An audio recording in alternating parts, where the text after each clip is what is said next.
And this individual needs no introduction, but I want you guys to know a little bit about him.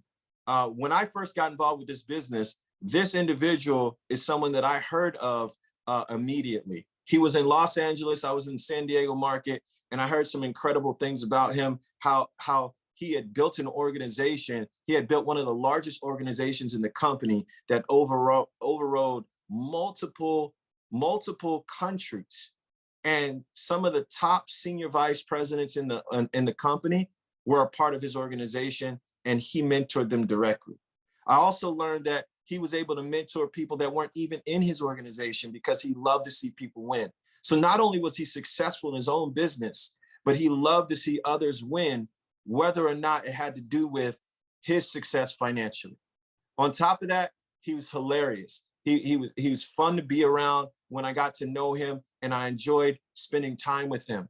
And as a friend, I can tell you that he is loyal. He's someone that I can lean on, someone that I could talk to, someone I can share things with, and understand that he's a vault. And what I share with him, he keeps with him, and he gives me his honest opinion about what it is that I'm sharing. Altogether, he's just a great human being, and I'm very excited that all of you get to hear from him and be able to take down some of his wisdom this morning. So without any further ado, I want to introduce to all of you on the call, top producing Senior Vice President, Mr. Byron Nelson. Good morning, sir.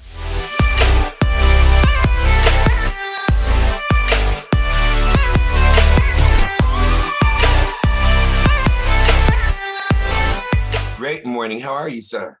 Incredible. How are you doing today? I am amazing. Don't tell anybody. I keep it between you and me. All right. Good morning, everybody. How's everybody doing? Everybody good? Everybody's great. You guys just heard from Julian. I mean, Mr. Lewis is just amazing. He said all those great things about me, but quite frankly, he's 10 times everything he said about me, because it's just equally yoked. You want to surround yourself with just amazing people that just have a soul to give and constantly give and serve at the highest level. And it's really, the platform of what we're talking about, and why I love Julian so much, as well as Mr. Al Thomas and Jocelyn and the rest of the leaders to plug in. And if you're going to take copious notes, I would say start with number one, figure out where you can actually serve and give thanks. I'm gonna say that again, serve and give thanks. The quickest way to get rid of anguish, we know a lot of people are going through a lot of anguish and a lot of hard times in today's society, is to be able to bless somebody else. And so if you can live in a state of gratitude, constant, and it's a muscle, because it's very easy to forget about giving thanks and serving others when you're going through a tunnel of hell. Not sure if that makes sense to anybody who's hearing me, right? Because you're pulled into this vortex, you're pulled into this space of having to put out your own fire. And so one of the things I've noticed is that a lot of people, you have to identify, how am I showing, and I'm just giving you a whole lot because I'm like a Gatling, I'm just flowing this morning. How do I show up in other people's lives? It's very easy to have an opinion or an interpretation about yourself as to how you are at your core, at your heart. But the key is, how do you actually show up? Not when everything is great, not when you're having a good day, not when you're having a great day, not when you hit the lottery, not when you hit a position, not when you got a check, not when you got some money, not while your toes are curled, not while you're in euphoria, not while you're, coming out of prayer, not while you're having your favorite foodies, but take all those out, right? All the intimacies of life. And how do you actually show up when hell is breaking loose? In your own life as well as somebody else's life. And so the reason why this is actually, Julian, stop. Yes, I did. The reason I said that, because it's reality. That's the real world. It's real easy to show up And when I say toes curled, I'm not just talking about the physical. I'm talking about when somebody gets you, when you're excited about, your nose is open. That's a better way of putting it, okay? Which can be in a whole lot of different positions of life. But the whole point of it is when you eat foodies, you get excited about life, right? It's like you go to the things that just really stimulate you is the point of the conversation. This is grown folks conversation. So if you got kids in the room, take them out. But whatever stimulates you in life, it's easy to show up in a great space. Latasha, really? Okay. But whatever, gets you, it's like, but when everything is going against you, you can't pay a bill. You don't know how to get out of a certain situation. I won't go down that whole list, but just everything is not going the way you want. How is it that we show up is the point. And the part of that, the God part of that for me that I found, and it's like, I look at somebody, like I'm dealing with somebody, not just I'm doing a lot of you, right? But I'm dealing with one person comes to mind right now. And it's like, my partner was like, you got to see, we have a friend who has a friend. We all have a friend. It's a circle. And my girl's like, XYZ went walking with XYZ, two guys. And this guy is like, he might as well be a Sharma or I don't know, a priest. I mean, he's just, that's what he seeks. He seeks that peace, right? He does all that, the wilderness and everything. And he used to work out with me like less than 5 years ago. In the last 5 years, and I know what he's been going through, he had to have aged 15 to 20 years. If you looked at him 5 years ago and you looked at him today, you wouldn't recognize the same person. In most cases, that deals with a chronic illness or cancer or something like that. It has nothing to do with that. Just, I looked at that and I've seen it happen so many times. It so makes me aware of what stress will do to a person's life and how old people get quickly, right? And when you really understand it on a health level, which Julie and I and many people on here can go down that path, I'd say over 90% of all your illnesses come from stress, if not more. I'm being very conservative when I say 90%, because there's a stress if you're dealing with on the DNA, there's a stress on the cellular level, there's a stress on the molecular level, there's a stress on, when it comes to diseases, when it comes to anything, a cold, something stressed the body and there was a lack that wasn't fed, that something malfunctioned within your biological system. If we can learn how to manage and deal with stress on a different frequency, then in turn, we can sustain our life a lot longer. We can deal with the challenges and be greater problem solvers and get where we want to go as far as our destiny a lot quicker. What I've learned, and this isn't new news, and I'm sure many of you, Tosh is like this, Julie and myself, anybody that is great has this challenge. I don't want to say a problem because we have the solution. And that is, we are amazing doctors. That's why you guys are on this call. You guys are all doctors. Akiko, everybody's a doctor. You don't pay the price of being on these calls, being Al Randolph or Tammy or Heather, or any other people I know, Dave, without being a doctor. Linda, you guys have put in the hours to be a doctor. The problem with being an extraordinary doctor, in whatever vein you have learned, I'm going somewhere with this, that you have learned, you have created a space to know how to learn, has made you so equipped that you then turn around and attempt to be, as one of the best surgeons on the planet, a person who does open surgery on yourself. I know, Jackie. I'm going. You're gonna have to listen to this again. It's way too much for one conversation. When we attempt to do open hearts, and I'm very metaphorical, Jackie, just so I have a lot of metaphors, by the way. When we attempt to do open hearts, it's like we're so equipped and so knowledgeable that we try to fix all of our own problems, and our ego, because it gets into another conversation about not knowing how to let go of your ego to serve and to ask for help. We ask for help like the way we drive our cars. And obviously I'm speaking, generically. That means we drive, we hear a little noise, we drive, we got to get to this, we got to take care of the kids, we got to get to this appointment, we got to go over here, we got to get some food, we got to get some groceries. Okay, I'm running out of gas. Okay, let me go get some gas. And you finally set up there, and if you had, you're like, I keep hearing this noise. And when you finally take it to the mechanic, he said, if you had just brought it in when you first heard the noise, it would have saved you the rotors and probably about $1,200. We do that in our lives, where we don't ask or go get help until the cost and the pain is so high. Am I talking to anybody this morning, or is it just my conversation? I just want to make sure. Okay. And so everybody does it in a different space.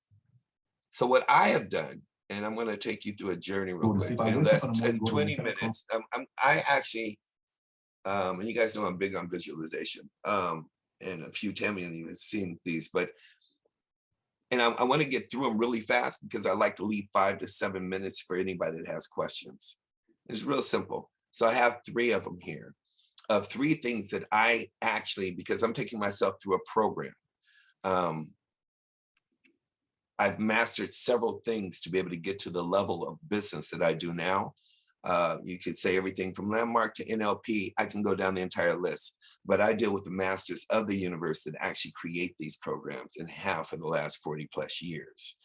And so in that, there's a way of taking yourself through a journey to reprogram yourself. And I'm a visual person, although I also read in depth and I'm auditory, but I have to see it in a couple of different ways for it to reach the subconscious. And you need to master the art of the subconscious so that you can act and operate from a space that is unconscious competence. And so that's when you get into a space where you are making, 8-figure decisions. And so most people can't even think about a 7-figure decision because they know they aspire to get to 7 or multiple 7 figures, but they're still making 3- and 4-figure decisions.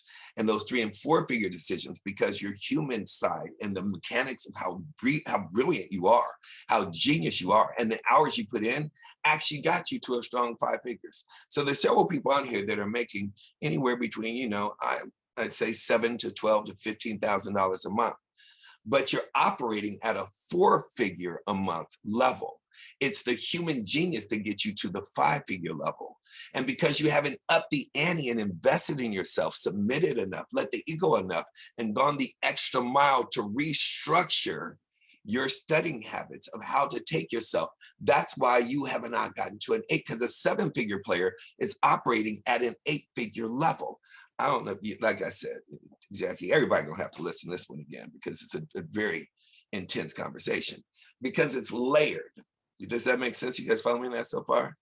The genius, and you may be saying, okay, so if you're telling me that I make 5 figures a month, but I'm operating at a 4-figure a month, operation, because you're so brilliant and genius, and the work ethic and the sweat equity gets you to a 5-figure. It's not your intellect. Your intellect, if we were to weigh your intellect, you're still operating at a 4-figure level. It's the work of, so how does this actually come full circle? Because if you take the brain, and we won't even get into the third eye and the perineal, I won't even break down your brain and how it works, but you're only using a capacity of about maximum 7 to 8% of your brain, if you're lucky. So how do you think if you were to possibly get to 12 or 14, you would not be at an 8 and 9-figure level? But those are muscles that are developed, hence muscle memory. So I'm going to show you some of the processes that I wake up with. So here, we're going to start with this one right here. I go to sleep, try to go to sleep. I wake up in the morning, go to Lieutenant Colonel Peacocks, and I say, listen, I'm going to get out of the Army because I'm going to go pursue my dreams. But thank you for everything you got me. Everything you got that I wanted on my orders, he got me. I get out. I struggle. First business, fails. Second business, fails. I tried a personal profit portal, internet, fails. All these things I do fails. I'm working at Bally's. I quit my job to try to do a business. I'm in debt $49,000. I go back to recruiting to say, if I go back into the Army, what would I get? Negotiations come in because there's a part of it that can pay off your debt if you sign in for 6-8 years. I'm like, that's great. I'll go back into the Army. Then I get this one message saying, hang in there, see what happens. Little bit longer, hang in there. Little bit longer, hang in there. Little bit longer, I hang in there. I applied to get a job at Morgan Stanley Deanwood. I applied 100 different places. I was hustling to get a resume in. I eventually got the job. They offered me 3 jobs. I went in without a 4-year degree, 2-year degree. I hadn't taken a test for 3 years because 4 years I've gone out. I don't know what it is to take a test for 4 years, right? My brain's not been working with tests. My brain's been working with push-ups, pull-ups, all that stuff. I go take the Series 7 exam. I'm studying day and night. I don't know if I'm going to pass this. I'm taking a test. I press that button. You don't know what's going to happen. Morgan fires you if you don't pass the test. And when I'm pressing it, I said, if I fail, I'm re-enlisting to the Army today. I swear to God. And I press, boom. 30-second pause. It's a 6-hour test. Dude, I can't even tell you what my exact... I was in Culver City at the... How old were you at this? 21, 22 years old. Wow. Result shows up. 78%. I said, no freaking way. 78%. I get to keep my job. So I go back and I show it to Morgan. I go, you got 70? I said, I got 78%. Damn, none of us thought you were going to get... I said, dude, I don't think I got 78%. Got 78 freaking percent. 1.8 GPA. Yeah. So then I stay... I work my ass off. My dad has a heart attack. Rather than partying 5 days a week, I put my head into the books and I start reading. A girl the other night, we're having dinner and everybody's talking about their school. So I went to this school. I went to that school. And I'm just enjoying all the conversations because like, oh, I got my MBA, I got my master's, I got my PhD. I'm like, freaking, this is all. I'm the last one. This is sick. So what school did you go to? I didn't go to college. No, come on, Pat. What's university? I'm telling you, I never went to college. I had a 1.8 GPA in high school. Community colleges wouldn't accept me. No way. You're too smart to not. Come on, what college? I said, I'm telling you, I read 2,000 business books and I studied topics. So if I chose a topic, I bought 20 books on that topic and I read just that topic, that subject for 2 months. Then I went to the next topic and the next. That's what I did. So some people who want to say the rich people have these special gifts and all this other stuff, I'm sorry, you just don't want to read books. You'd much rather watch Netflix. So that argument is, I believe anybody can reach their capacity. Sure. Anybody has that shot, but it takes so much freaking work, pain, that not a lot of people want to go through. Don't get me wrong, life happens to many different people. I'm not here to judge. But all I'm saying is the system of capitalism, the greatest system in the world that allows a guy like me, who doesn't have nowhere in my life you can pinpoint to say, this guy was going to win a life. Not one thing you can pinpoint. Nothing. Yeah. Not one thing you can pinpoint. That's why I believe in capitalism. Versus my family believed in communism. My family believed in socialism. Now I'm like, listen, just leave me alone. Let me see what I can do. If my market's 50, I'm good. I'm happy because I'm giving my best. If my market pays 75, I'm happy because I'm giving my best.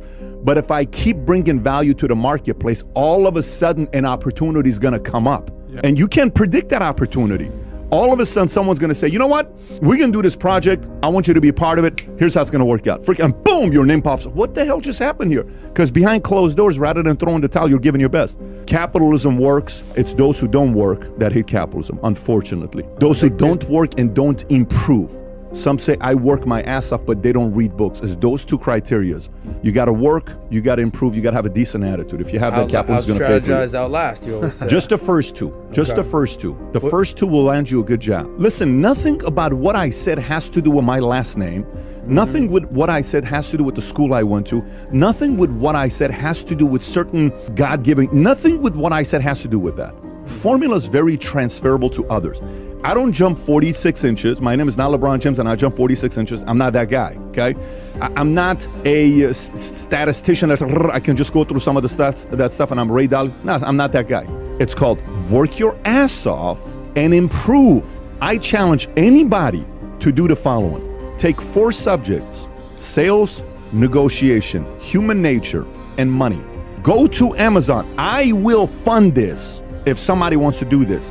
You do it, you come back to me, nothing changed, I'll fund the whole cost that you had here. 4 topics. Read every book on negotiation, above 400 reviews on Amazon, that's 4+ star. Read any book that's above 4 star, 25 of them. 400 reviews on sales. Read any book on human nature, psychology, persuasion, negotiation, any of that stuff. Force, like how to win friends, all that stuff. Then read any book on money with 400 plus reviews. Read principles, like things like that by Dalio, by Buffett. And for 2 years, obsess over doing that. For 2 years, obsess over doing that. 2 years later, work your ass off and improve in a marketplace. Figure out a way to improve your attitude. Sometimes half the battle is people have some shitty, negative, unattractive attitudes. They're a crap magnet. Everything is shitty. Everything is complaining. Everything is somebody else's fault. Nobody is turned on by somebody that constantly blames somebody else. Nobody. When I was single, I would go on dates and I would talk to a girl. My last boss was a jerk. My last boss was an asshole. I said, out of your last 5 bosses, which one of them were assholes? All of them. I'm like, it's not the boss's problem. It's you. It ain't no boss's problem. It's your attitude sucks. Yeah. Within an hour, you saw the attitude. Right. Come back to me 2 years from now. Matter of fact, you won't even come back to me because you forgot about it because you're killing the marketplace. The market rewards people who outwork and out-improve. It's proven. This doesn't mean you're going to be a millionaire in 2 years. Yeah. This doesn't mean you're going to be a billionaire in 2 years. Here's what it does mean too. Your market value is increasing. Somebody may offer you something special next 2 years. Some opportunities come up. You go into a company, how many guys work at a company for $50, $60, $80,000? Company starts growing. Next thing you know, they're making 100, 150, 200. Next thing you know, they get shares. Behind closed doors, they're investing money into a 401k, retirement, whatever. Then 10 years later, company has an exit. This guy gets a $6.8 million check. How the hell did you do it? And you know how many people have done this, by the way? A lot. Not 10,000. Not 100,000. Millions have done this. I was talking to some young men and women actually about just growth and evolution and who you're becoming. And there's girls that are, as you know, the world is evolving at a different level today. Women are looking grown at 14 and 15. That's a whole nother conversation for another day. And guys are getting their Mac on in their conversation at an earlier age. It just is what it is. It's just the world that we live in. Doesn't make it right, doesn't make it wrong. We don't have time for opinions. But as I was sharing with the demographic, I said, and I was talking to both the men and the women in separate composites. I said, if you want to impress, as I talked to the guys, I said, their theory is they want to look good to be able to attract from an intimate perspective the woman. And the woman wants to get her makeup on and her curves on and her breast up and her ass up to be able to, attract the guy. It is what it is. It's part of just the cycle of life, if that makes sense. And I said, if you want to really just attract a man, it's very easy. I mean, it's like God made you to look a specific way. You enhance that, you're going to attract a whole lot more. You may attract the wrong thing, but you're going to attract the man. And as a man, yes, if you take care of your body and you become the alpha, you're going to attract the woman. If you take care of your business, you're going to attract the woman. If you have your washboard going on in your chest, and you go, that's like, it's just what it is, right? It's like it works on both sides. But I said, and I had this conversation with my son, do you want to attract the world? I said, I work to attract the world. And I said, on both sides of the fence, you know why I work to attract the world? Because if I attract the world, I don't have to attract a woman. I have my pick of every woman on the freaking planet. And if you're a woman and you attract the world, you have your pick of the entire planet of men. You don't ever have to complain about a man not treating you well. You don't ever have to worry about if a man's going to come with chivalry. You don't ever have to worry about if a man's going to come and be a protector. You don't ever have to worry about if I have a God-gifted man that actually is centered. You don't have to worry about if a man is just trying to get in your pants and then it's going to dump you and then ghost you afterwards. You ain't got to worry about if a man's going to come and just, if you're over 40 and just come and try and take your money and take advantage of your credit. And if you attract the world, you got your pick of anybody you want on the planet. And I said, you know what's really gorgeous about that? You don't have to work for it. But you know what you do have to work for? Attracting the world. To attract the world, you have to work your ass off at becoming the best version you were born to be. And it takes flight into everything else, your credit. It takes flight into your positions. into becoming whatever position, whatever title you want, whatever income bracket you want. All that just shows up when you work your butt off. And I said, you have to learn in this sequence. Number one, I'm going to tell you the four levels of a sequence. Number one, you're going to have to learn. That's a lot of work. I said, do you know how sexy it is to know 3-4 languages? That's pretty sexy. That's Prince bringing sexy back. To have a man or woman talk to you in 4 different tongues and tell you they love you. Shh. What? But you're gonna have to learn a language. You know how sexy it is to know that your finances are tight and you don't need another man to pay your bills or a woman to be able to. That's sexy. But it's gonna take a lot of work. You know how sexy it is to see God in a person and the spirit just shines and they show up before they actually show up. But that's gonna take a lot of work. See, all these things. When you get in, I said, so number one, you have to learn. Number two, you're going to have to read. I'm going to give you the sequence. You're going to have to learn. You're going to have to read. You're going to have to document yourself. And then you're going to have to show the world accomplishment.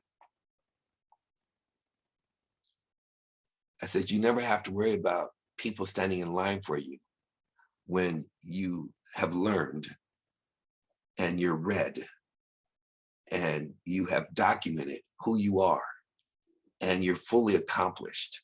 They're all waiting to applaud you. You don't have to go chase anything. It all comes looking for you. Everybody wants to give you an app. Everybody wants you on their team. Everybody wants you to do a training.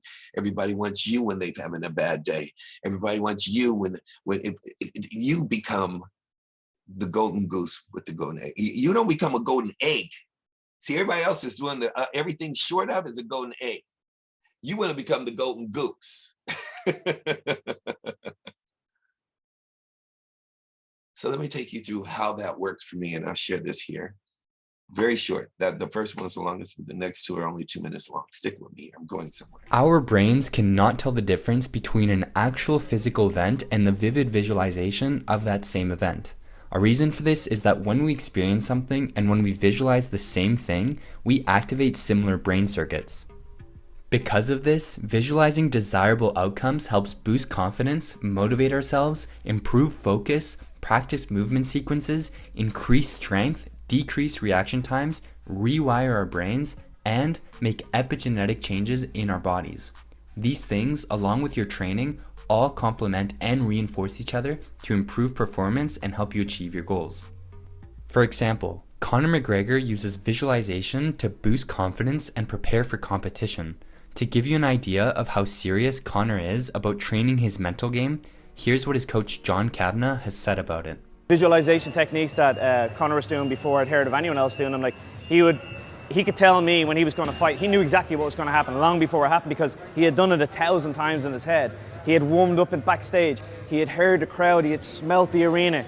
He had seen the audience. He would really immerse himself in the fight night. So by the time fight night came along, where a lot of people who'd maybe been training in kind of a quiet gym for 8 or 12 weeks, and then they walk out to 15,000 people and they get shocked. He used to walk in going, yeah, this is my 1,000th time doing this.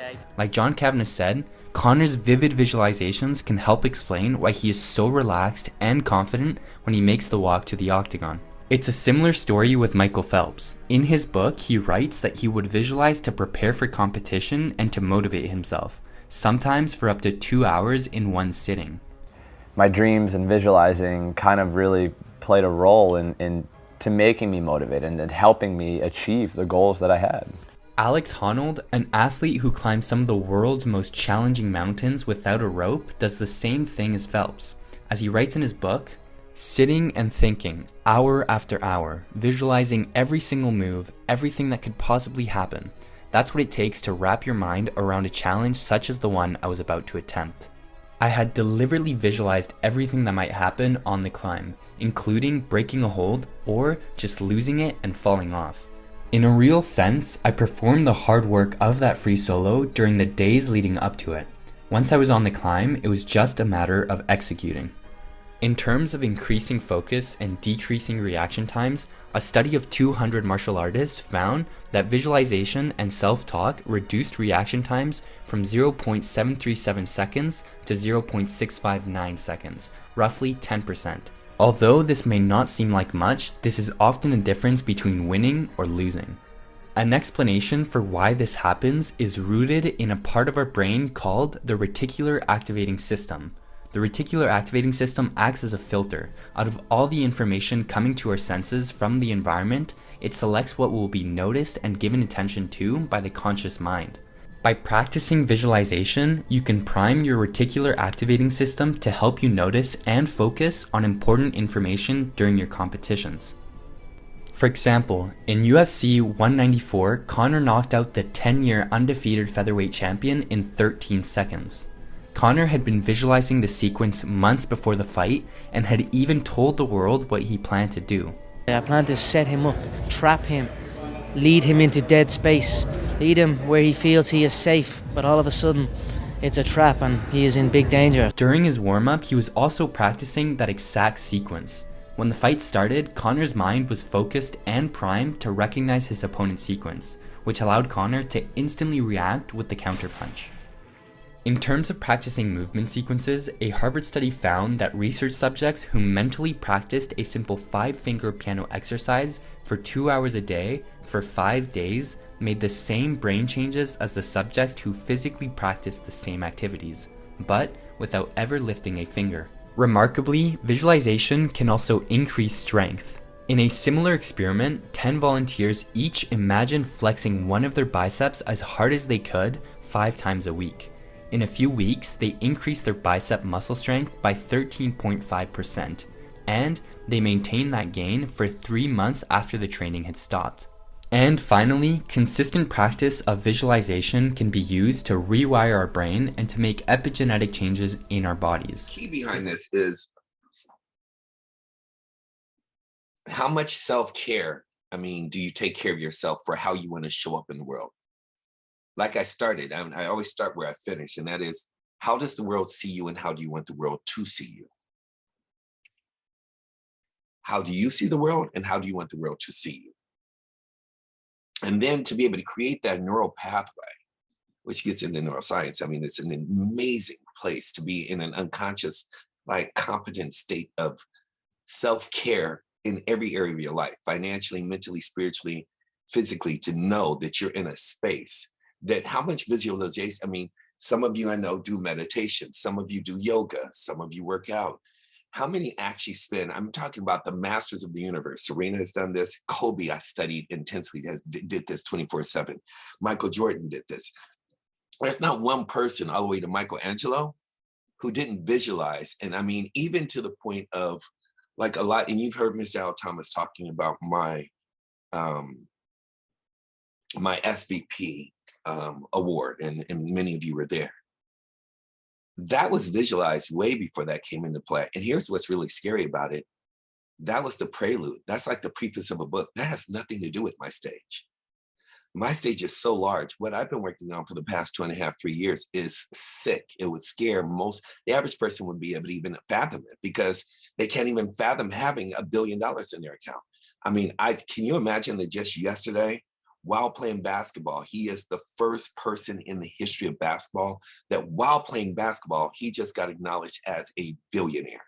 And that is, that's LeBron.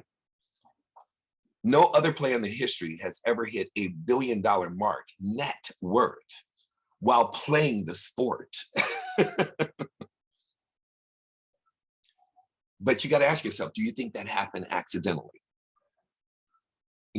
And it's not about the money, but it's about, really whatever your aspirations are, no judgment. But to have 20,000 people was like the first 2 pages of a book for me. That's nothing for what I'm doing with my life. And so for the last 2.5 years since COVID, since that happened, I'm putting in the work. And then people are going to stand in and I'll be like, oh my God, are you putting in the work? What do you visualize?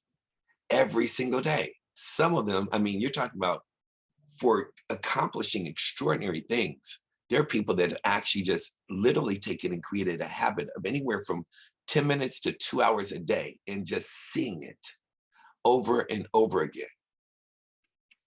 I did it while I was living in Colombia, finishing SVP.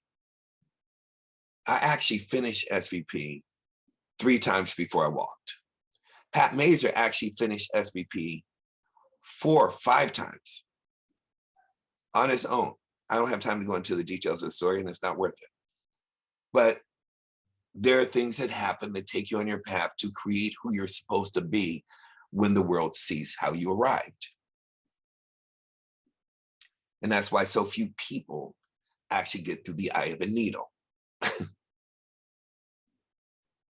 Because once you do it once and again, just like, you know, the physique that Julian works on or the physique that I work on, once you've done it, you know you can do it again and get better and better and better. But most people never accomplish one thing. They're trying to juggle a whole lot.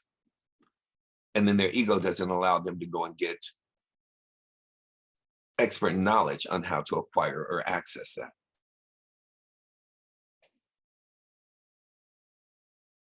Then they don't want to be held accountable.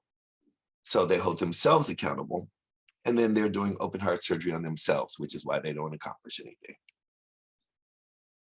So that's my training for today. I had more, but you know what? I forgot. I have a whole month ahead of me.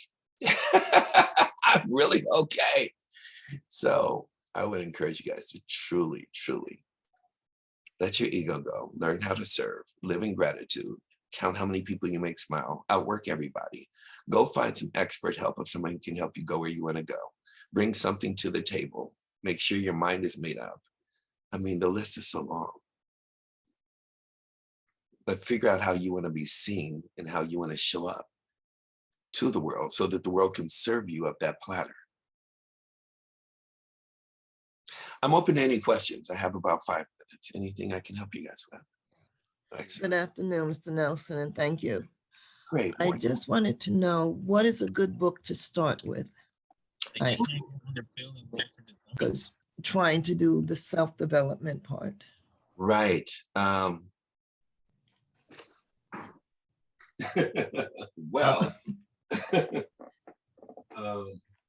my favorite,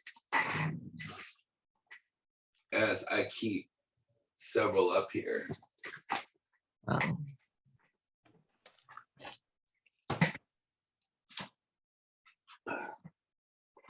you see it's still wrapped because I keep them for amazing individuals like you, Jackie, to wake up and make sure I keep them on point. It is the power of the subconscious mind. It's one of my 5 favorites, one of my go-tos.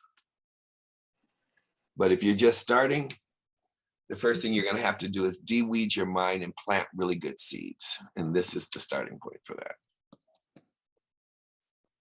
You. You are welcome, love.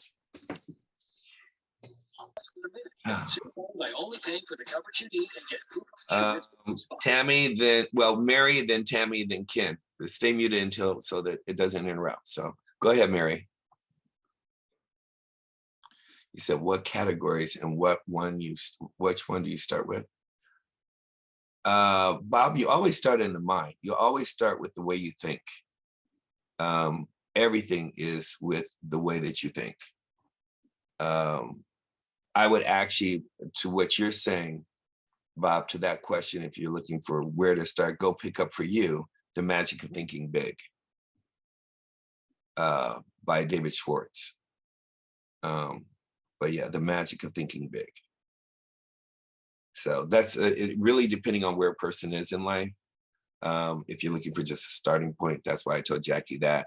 If you're trying to figure out exactly, and you're on the, you're in the trenches, depending on how big do you want to think, how big do you want your life to be,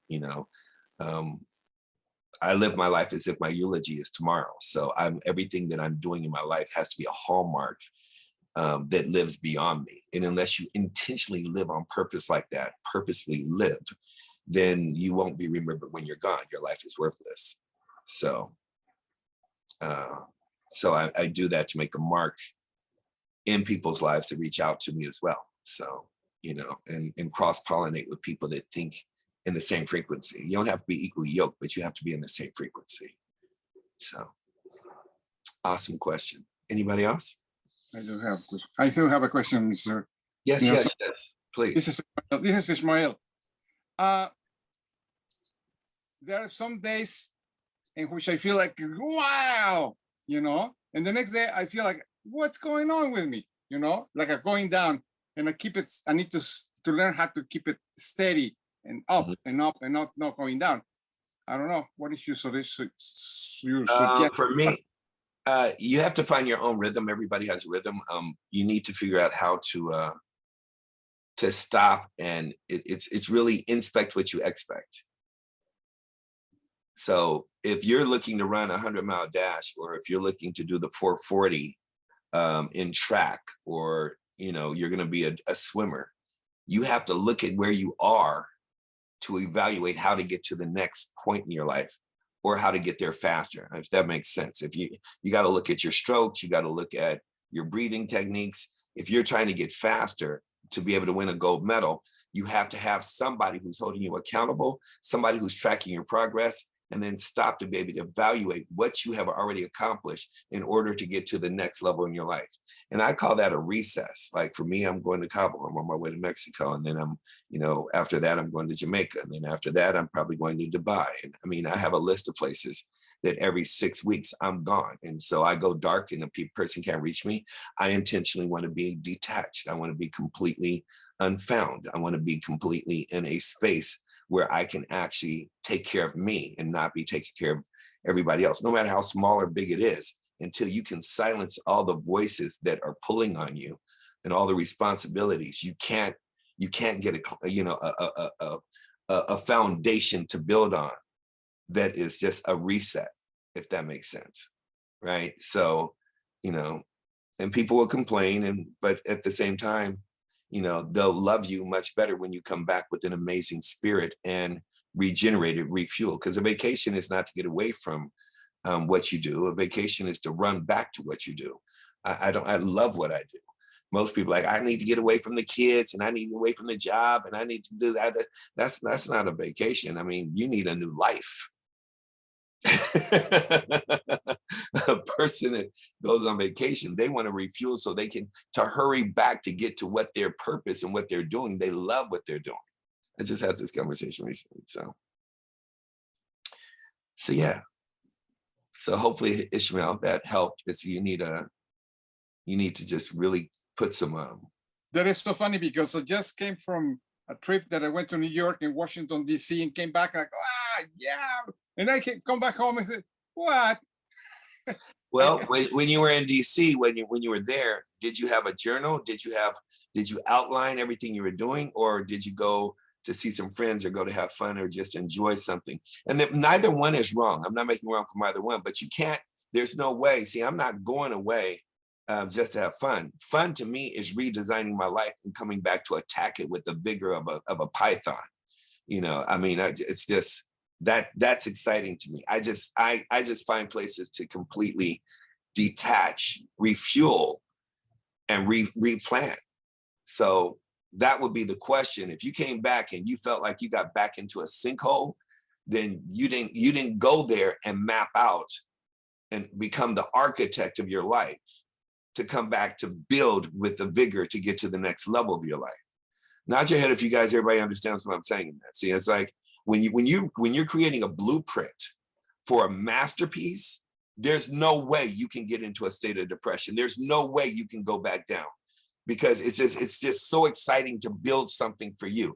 That's what God put you here for. It's purpose in your life, to live on purpose, you know, to save a life if you're a doctor, to paint a picture if you're an artist, to, you know, sell a property if you're you know, real estate, whatever it is, you know, to raise a child and see that child grow up and graduate from high school and then get a degree and then go to graduate school and get married and then, you know, have children. I mean, each one of these milestones makes you feel like that's part of your purpose.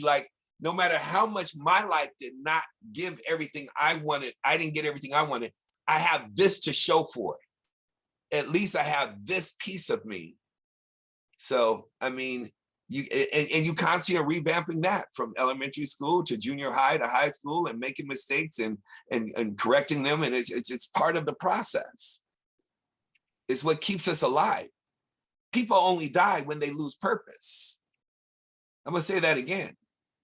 People only die when they lose purpose. So long as you have purpose, you're gonna be alive. As long as you're getting up, they say it all the time. If you don't use it, you're gonna lose it. You know, you don't have to worry about, you know, your brain. If you aren't using it, you're gonna lose it. You know, you have to worry about the functionality of your body. And oh, I used to look like this in high school. Why don't you look like that now? It's all it is just work. You know, I mean, age is part of the process of just life. But when you take care, when you have your favorite outfit or your favorite car, or, you know, you got something that you really love, you take care of it. It may only be one or two things. If you love the body that you have, take care of it. I mean, I'm getting a facial today. I get a manicure and a pedicure. I'm cured every week. Everybody else think they need a vacation to get cured. I get cured twice, 3 times a week, sometimes 4 on Friday. I'm gonna make sure I look cute. I'm gonna make sure I get I don't have lines. You ain't gonna see all these, you ain't gonna see no crow's feet. You ain't gonna see no line going through the head. You won't ever see that. Today, I'm 100 years old. I'm gonna be the prettiest thing you ever seen in a coffin. It's just what it is. I'm gonna wake myself up from the dead and be like, damn, boy, really? It's just like, come on. Because if you don't feel good to yourself, how are you gonna feel good to somebody else? How are you gonna make somebody else feel good about you? Well, that's my sermon for the day. Julian, was that good enough? We good? Mr. Lewis. Yes, sir. First of all, I wanted to thank you. I've seen that video before, and Mr. Nelson, the biggest thing for me, I just really pray and hope that the people on here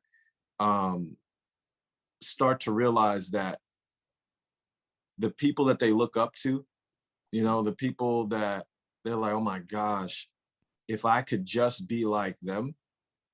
The reason why they look that way is because they did that hard work that he was talking about for that consistent period of time. And it wasn't because they were talented, because there are a lot of broke, talented people running out there. Yeah. But it was that hard work that got them into that space where it was instinctual and they could just operate and be and do and breathe and generate the results. So for me, I just pray and hope they do the work and really focus there, because that's what creates the type of individual in them that they're always looking up to on these calls, just like you. So I appreciate everything that you said. Everything was spot on, like it always is. And I'm looking forward to the rest of this month, taking notes on what you have to share with us with your wisdom.